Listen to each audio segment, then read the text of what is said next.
Hello. In this video, I want to introduce you to a pretty cool technology that opens up so many doors when it comes down to design documentation, representation, or simply communication.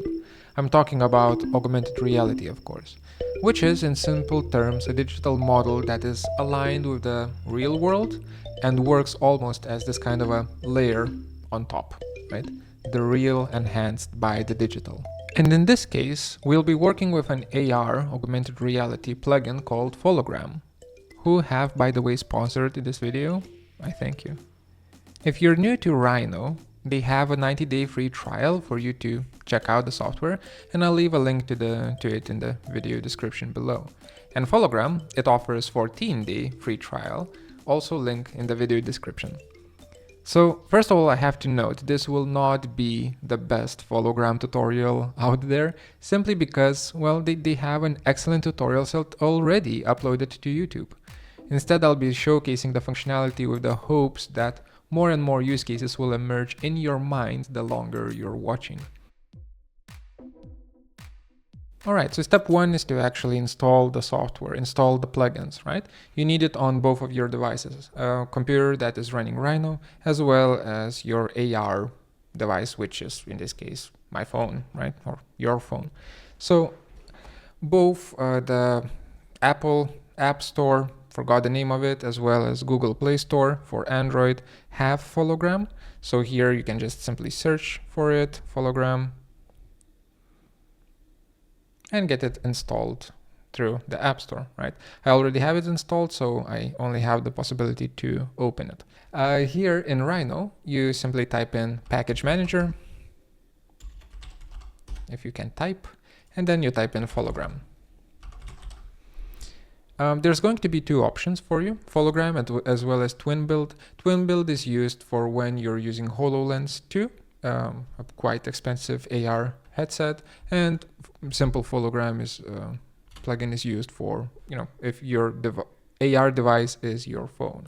So since it is our phone that we're going to be using this time, I'm only going to be installing Hologram, or rather I have already installed it, right? So click on install button, and don't forget to restart Rhino, and then you'll be good to go. Next step is to actually create an account with Hologram. You go to hologram.com, create an account there, should be good to go. Once you have created an account, don't forget to go to the dashboard, account, choose to attach a device. You have this QR code, then you need to actually open up your Hologram app on the device that you're about to attach. In this case, my phone. Scan it. For some reason with my camera, it always takes a while to catch, but eventually, there we go. Click on pair account. Please proceed to connect to a session. Okay, so then we go into Rhino. Let's just really quickly model out some sort of let's say a box that is 100 by 100 by 100 millimeters in size, shaded view. Type in Hologram, which opens up this window right here. Click on connect, and that's going to give you a really, well, in my case, really big QR code that does not fit on my phone camera. So I'll minimize this. Let's see. At least there we go. Connect. And now I can simply take the box and just, come on, why is it so small?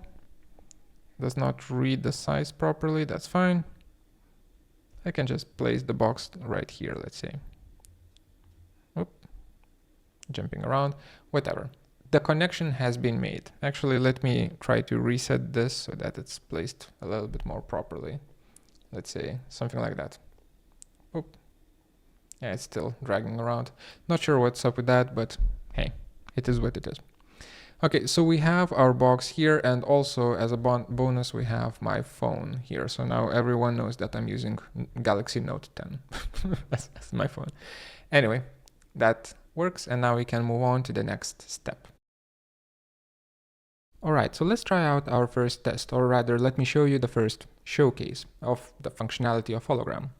So what you see here is a Celery Automata Tower. I have plenty of tutorials of how to create these kind of structures in Rhino with the use of Grasshopper on this channel. I'll leave a link to them in the video description below. But this is going to be a pretty good test of how much density can you have in a scene in terms of mesh density. How heavy of a scene can you have? How fast does it respond? How fast does it load in? And also, generally speaking, of how does it look like, you know, in the real world. So if I were to take this camera, first of all, hologram, connect, you know, get the QR code in here. There we go. And now I'm going to place it somewhere, yeah, right here on my desk. There we go, tap to place. And now we wait. We wait for it to load in, right? It's at the scale of 1 to 1. So yeah, there we go. It has loaded in. So as you can see, there is a little bit of a delay for it. But now once it is loaded in, there's, at least my phone is not lagging at all. And it seems like the connection is established. So if I don't like the alignment of this, I can always click on this bottom hologram icon on my phone, and I can click on this reset button in the bottom left corner of the screen, and now I can position it, for instance, on the floor, right there. Tap to place. There we go. And now it's here on my apartment floor. If I want it to be bigger, I can always go here on my desktop in this app, and I can change the scale of it from 1 to 1 to, let's say, 10 to 1, right? Give it some time to load in. Okay, 10 to 1 was a little bit too much, wasn't it? 5 to 1. Scale down, and now this structure fills in my room completely. And let me just quickly walk around it. There's not going to be any commentary of it, but let me just quickly kind of walk around and show you, you know, how does it look like in the room.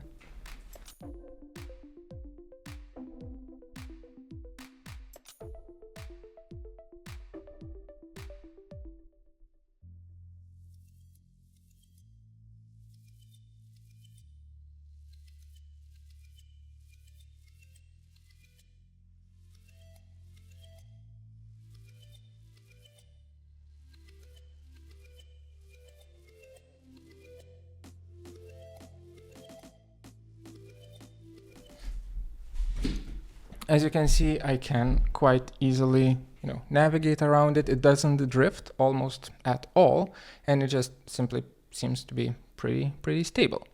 What if it does drift?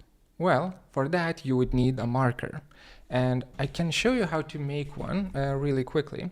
So let's just type in XR start, or no, sorry, XR marker, and I just simply need to select the marker location of where, you know, this kind of a QR code will be placed in relation to the model.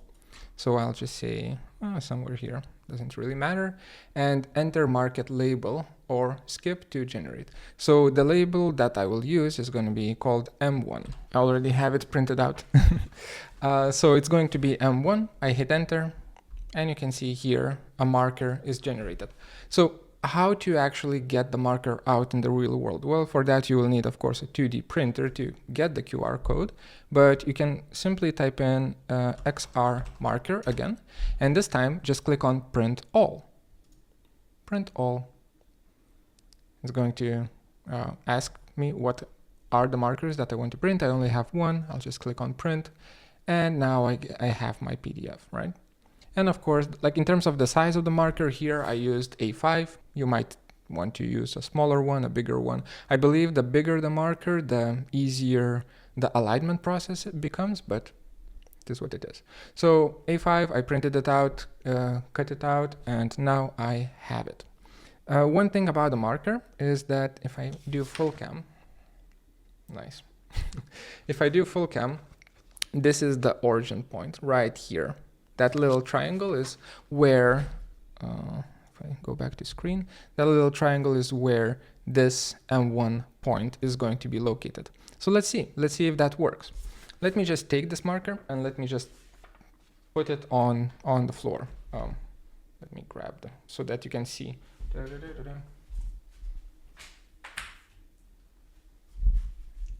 on the floor right there.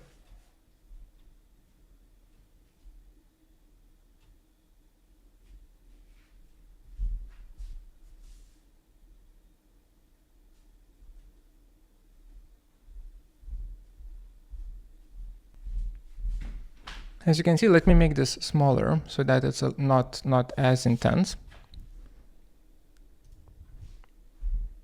There we go. As you can see now, this structure is very, very much anchored to the marker. And let me bring it in so that I can actually talk about it. It's going to take a while. Oh, never mind. It's really fast. Now, this marker makes it so that there's even less drift of the structure. So wherever I place it, the structure gets aligned. And you can also see the alignment of X and Y planes. So if I were to rotate the marker like so, bam, the structure rotates with it. So that's pretty cool. That's pretty neat. These kind of things are really great for aligning things perfectly. Later, I'll show you how to use multiple markers to align it even better, right? To eliminate any possible drift that you might have. So this is the first kind of test. Everything works, everything's great. One last thing is I want to also cover the, hello, marker. There we go. Also want to cover the display modes. So here we have the rendered settings. We can also change it to shaded, which in this case is basically the same. We have the wireframe view, which, yes, I believe the wireframe view only works for NURBS geometry. Let's see. If I create a box here, yes. You can see the box in the wireframe view. You can't see the mesh. This is what it is. Then we have rendered wireframe, which, for a mesh, again, is not going to work.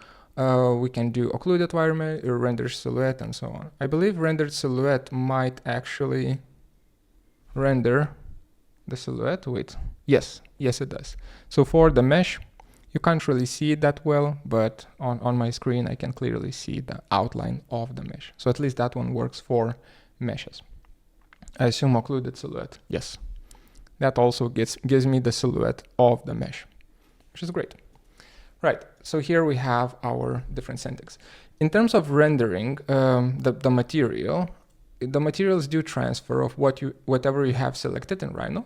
So if I were to choose, for instance, this default material for this structure, and I were to change its color for now to red, the structure becomes red. If I were to change this to metallic, metal, it becomes glossy metal red, right?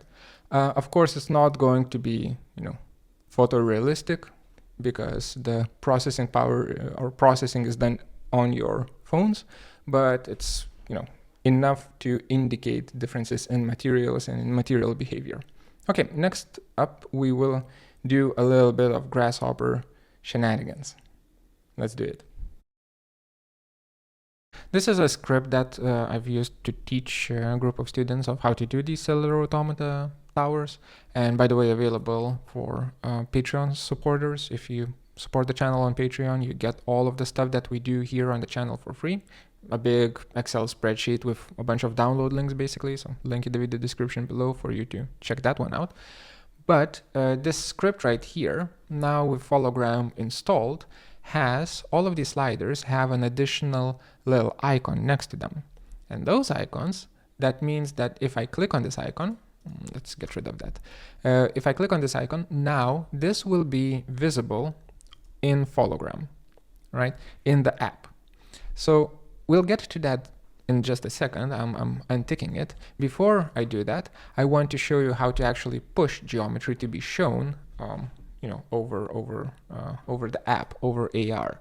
So here, with the plugin installed, I have my Hologram tab in Grasshopper as well. I can click on sync, and I can choose to sync geometry from Grasshopper. And in this case, I will be syncing this, let's get rid of the preview. I'll be syncing this Catmull-Clark mesh, which is nothing special, but you'll see it grows, basically. So if I go to sync geometry, bam, What's the geometry that I want to sync? That's the Catmull-Clark mesh. There we go. What's the material? I can create material like that. I probably should do bifocals for you. There we go. You don't need this one though. Create material, and then for the diffuse, I will do swatch, color swatch, probably something bluish. Why not? Whoop. That is not even close to being blue. There we go. And a little bit of that specular highlight. Specularity. This one. Shininess. Maximum shine, 100. Sure, I'm gonna go for 100. I like shiny things. Like a bird. Anyway, moving on. We also have interactivity or interactions. We have display modes for it and so on. At this stage, I will leave everything to be in default values to be inherited from the settings that Hologram has. If I type in here, Hologram, right here, visualization, interactivity, display mode, those are going to be inherited. So now it's time to check this one out. Let me actually go here, display, preview mesh edges, turn that one off so that we can see what we're going to be looking at. Nothing special, but should be fine. Should we do a marker? A little bit later. If this drifts around, then or actually, let's do a marker. I'm sorry for jumping around so much. XR, if you have already printed out your marker, you can just reuse it. All you need to do is just type in XR marker, give it a location. I'm just going to say somewhere here, and enter marker label. That's going, as long as you use the same label for your marker, you can reuse your markers, which is excellent. M1, that's great. Now it's going to, Hologram is going to catch it. Then I'll connect.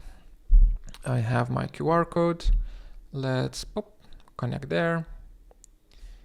Get my marker in here on the table. It's a very annoying place here. Maybe like that. There we go. Perfect. Whoop. And now it's placed here. Great. Oh, and probably should show it like that. It's a little bit too wide. Let's do it at an angle, right? So again, now it's placed at an angle. Nothing special, right? If I look at it, only a few blobby meshes. That's great and all, but we want to grow it. So this is where it becomes quite interesting. If I go here to these loop settings where we have the generation, and I enable Hologram, a little icon for both of them, and then in the app, I can click on this little icon here. Now you can see there's a button. The button resets the loop, right, and recalculates it. And there's amount of repetitions. So I can click on the right-hand side arrow to increase the amount of repetitions, and it will grow one step and one more step. And you can see as I'm doing it, let me show you through here, the structure in the app or through AR is also growing. How cool is that? You can grow things, by increasing the repetitions and investigate how they grow in real time without any drift on your table, not just on the screen, right? On your 2D screen, which would mean that, then I can get into here. Come on, microphone, come with me. I can get into here. I can look around. I can investigate. No. Catch QR code. Sometimes it loses the QR code. That's why you need two of them, and so on, right? And I can keep growing it, keep increasing the amount of repetitions, and just see how it manages, right? So that's a pretty neat tool altogether. If I hit the reset button,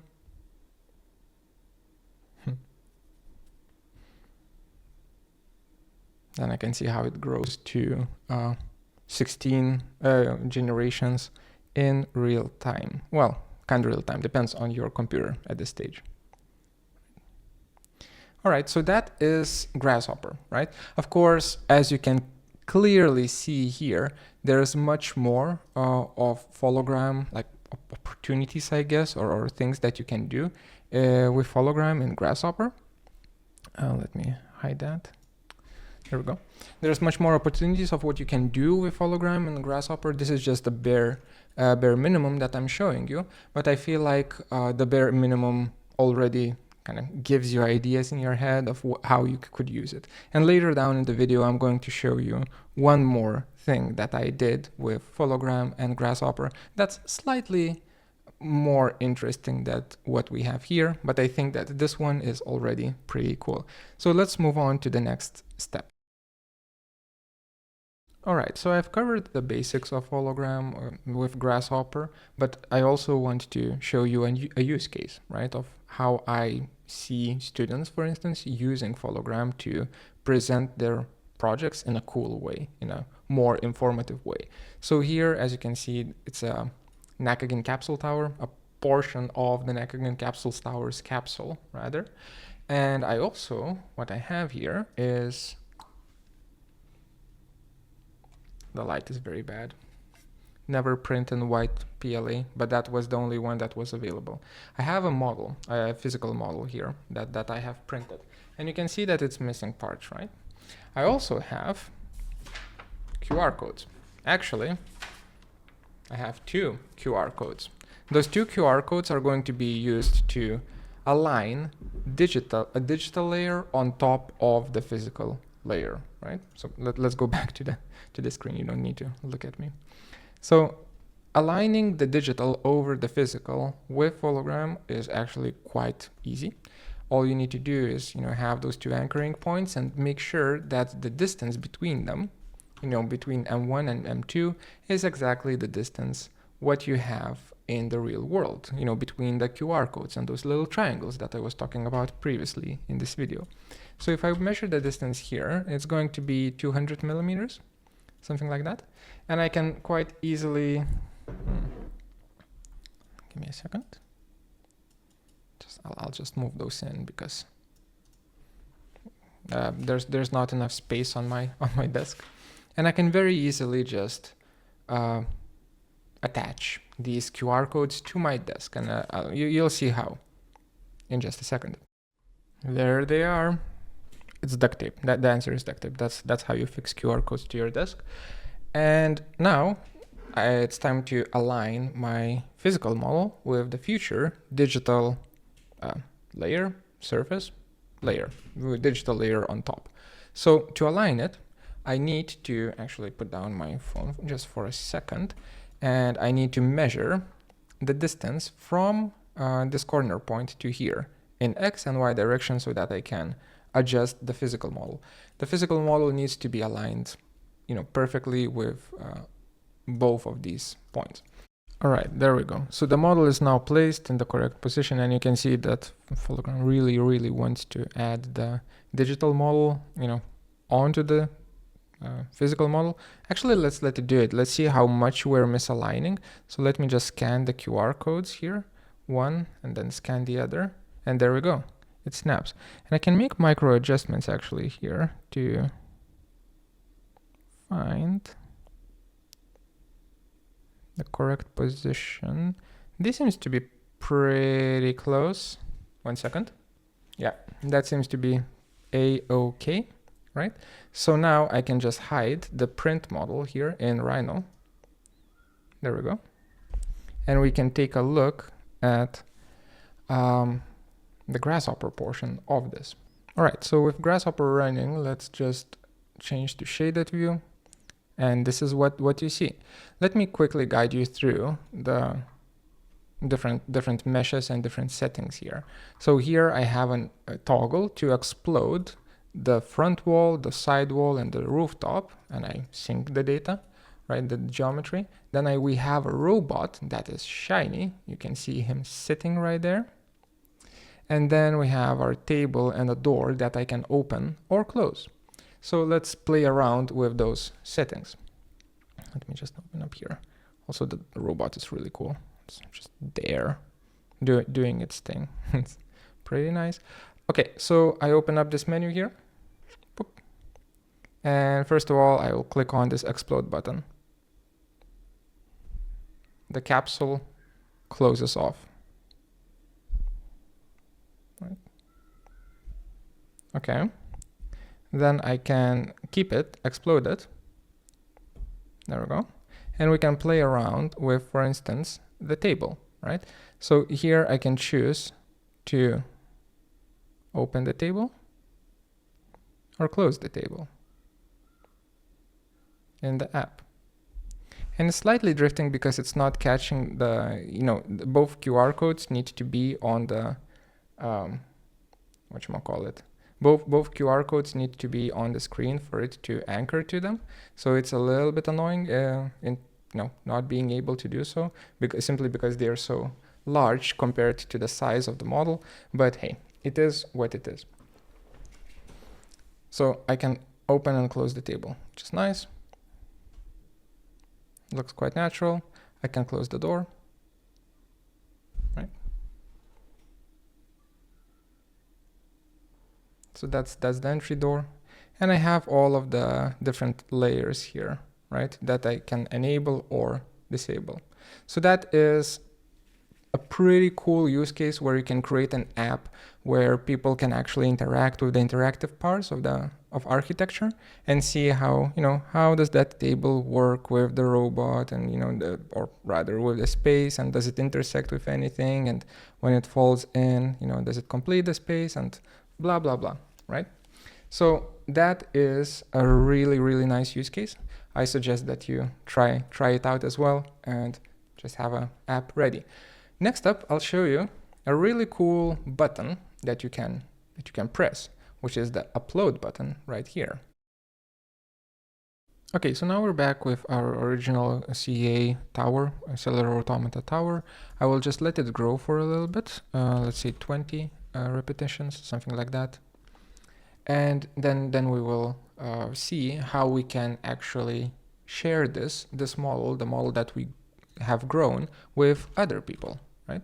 So actually, let's do a larger one. Let's do like 50 or so. While it's growing here, I will type in XR marker because I didn't save, and I'll just say the marker is going to be right here, right in the middle. That's the location, and the marker label, I'll just reuse M1. Okay. That's going to be our marker. So now, once this is grown, we have ourselves a tower. This is, by the way, Conway's Game of Life in 3D, where third dimension is time, and what you see here, this like weird looking thing that dispatches from this tower, and you can see it's on a loop, so there's a repetition here. This is a glider, so this is a pattern in Conway's Game of Life called a glider gun. Sorry, a little bit nerdy. I just wanted to share that with you, I guess.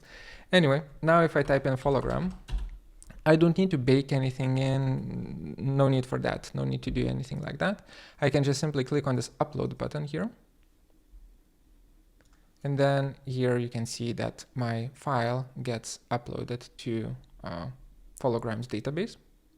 And I get this huge QR code that I can print out. Or close all of the apps so that nothing is there, right? All of the apps are closed. I simply open my camera. So I'm not opening my Hologram app at all. I'm just opening my camera, and it doesn't fit. Let's make it smaller to make it fit. There we go. And you can see it gives me a web address to go to. Sure, I will go to this web address, and then it opens up the Hologram app for me. I assume if you don't have it, it will ask you to install it. But then once it's opened up, I can just simply navigate to my QR code. Bam, the tower is here. As easy as that. And since the tower is a little bit too high up, let me actually move this away. Or actually, that it's not in the way. The tower is a little bit too high up. I can just simply slap it on the ground and then look at it there, because it now travels with this QR code. So in making these experiences for people, to just scan a QR code with their device and then be able to actually see the digital layer on top of the physical, that's I think, a very, very strong way of how to deliver geometrical information, to either a client or during some sort of an art exhibition to I want to say a customer, not a visitor during an arts exhibition and so on. Added bonus, if you come too close to the tower, you get a free section. So you get free sections of your model if you're cutting it, you're moving the camera too close. There's certain distance clipping from the camera to the model. Of course there is, right? So that. Okay, so that's how you share with anyone your 3D models in AR space. Let's move on. All right. Final chapter before we start drawing conclusions, and stick around for those. I have a few things to say. Also, sorry about the whole light situation thing. The top light just went out on me and now I'm using a replacement, so the show goes on, right? What you see here on the screen is a hand of our beloved CRT character that I have modeled on this YouTube channel, and it's just a hand. The reason why I'm using this model is because, first of all, it's quite complex geometry-wise. Because you have all of these separate entities, all of these separate parts, all of them are NURBS. NURBS polysurfaces, so the meshing is kind of heavy for it, and so on, right? So I want to kind of stress test. But the main reason of this chapter is to show that the relationship between what you see on the screen and what you see in the AR, AR layer on the phone, through the phone or through the HoloLens, it's not a one-way connection, meaning that you can send information back from the phone. You already kind of saw this with the Grasshopper slider thing, but now I'm going to show you a much more straightforward way, for which you won't need Grasshopper. So the setup is very simple. I have this floating hand. By the way, not sure if I mentioned this, but all of these files available for Patreon supporters. Link in the video description below. So I have this hand and I have a marker 1. And as per usual, we connect, right? So I'll just click on this connect, minimize that. There we go, connect. And now let's just catch that QR code. There it is. So once the QR code is caught, I can just start looking at this model. And honestly, I want to turn the QR code around so that the model swivels. Or not swivels, that the model turns, so we can see the bottom of the palm here, right? So as per usual, you can see that maybe here, there we go. You can see that the the materials transfer. Shiny things are shiny, orange things are orange. That's great and all, but what I haven't shown you yet is this really cool functionality of being able to just tap on your screen as long as you have selected this interactivity option. Right now we're looking into the Rhino window. As long as you have selected this interactivity option and you have chosen to enable, let's just enable move. I will not enable rotate and scale. That's going to be for you to find out yourselves. But let's say just move, right? And now when I have this interactivity set to move, by the way, you can do it per object basis, right? So for each object, you can choose to either have the global interactivity, or you can say that, no, this one can only rotate, or this can only be scaled, and so on. I wish that the axis of rotation and scaling could also be locked per object basis, because that would, unlock a few interesting, fold out, fold in type of interactivity techniques, I guess. Anyway. Moving on. So now as I'm looking at this as I'm looking at this object with interactivity set to move, I can simply just tap on, let's say, this middle portion right here and just drag it. And look what happens on the Rhino screen. That also drags. That means that now in space, we can reposition this thing in space, any object in space, and we can in doing so, we're also influencing the model in Rhino. This is very, very interesting and important thing, I think, because suddenly you have a forward and backwards influence on the model. So that unlocks a lot of different things that you can do with the model. So I just wanted to show this, right? Pretty cool thing that you can do. And now I believe we can move on to conclusions and me just kind of yapping about this technology in general. So see you in the conclusions chapter. Okay, so let's talk about AR, augmented reality, in general. Every type of technology that I encounter, I always try to put it into this bucket, or some bucket. This does this, and it's useful for this, this, and that, right? But with AR, it seems to be a little bit more muddy, and I'll try to break it down here. I think it's muddy because it's due to the range of devices that are available and that will be available for AR in the future. A jump from a phone screen experience to a headset-based experience is the same level of a jump from that you would encounter from a headset to a chip in your brain. We're not there with Ghost in the Shell chips in your brain technology, not even close, but we're getting there. And I'm honestly relieved that we're not there. Imagine an ad playing on the inside of your eyelids because some company managed to convince the government that you're not using your eyes when they are closed either way, so it's free real estate. Anyway, back to the topic. From my point of view, AR currently has three main use directions that are directly connected to what kind of a user they are aimed at. First one is the designer, right? Being able to place a virtual object, a virtual model in the space for which it is being designed by you. It's valuable. And more importantly, it's cheap. It's a cheaper way of how to test things and try out ideas. The public, second one being the public or the client, placing a layer of information in a casual setting opens up quite a few new possibilities for how your design intent can be conveyed to, people that you want to convey your design intent towards. And three, the maker, being able to actually show and reference a virtual model of a complex joint, a complex ventilation system, or simply the assembly logic on site in the correct place, in the correct scale, eliminates a lot of guesswork for the makers, and thus potentially it increases the overall quality of production. Out of these three directions, I can see phone AR being useful only when you're enriching your design presentation for the public or the client. For yourself as well as the builder or the maker, you need the headset, which unfortunately is quite expensive still. But with the whole Apple Vision Pro pass-through innovation thing, with the Meta Quest 3 pass-through, running circles around Meta Quest 2, I have this feeling, a tingle if you will, that the next generation of AR or XR or whatever you want to call it, those headsets will be quite affordable. And the quality will be, good enough. And I'll leave you with this.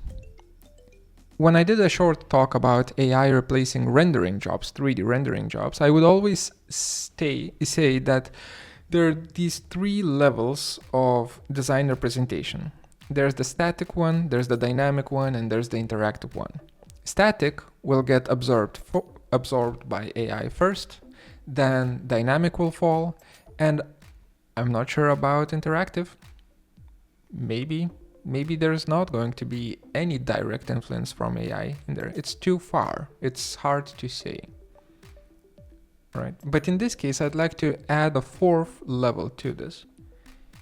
Interactive that's rooted in reality. I need to come up with a single name for it, single word name for it. At this level, interactive rooted in reality, you're packing and presenting more information that wouldn't be possible to present by any other means. And most importantly, you do so while staying precise.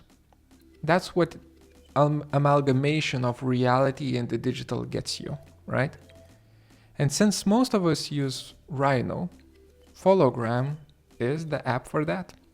Download it, try it out for 2 weeks. If you like it, use discount code GEDIMINAS, caps lock letters, GEDIMINAS, to get a 25% off your subscription. I'll see you in the next one. Bye.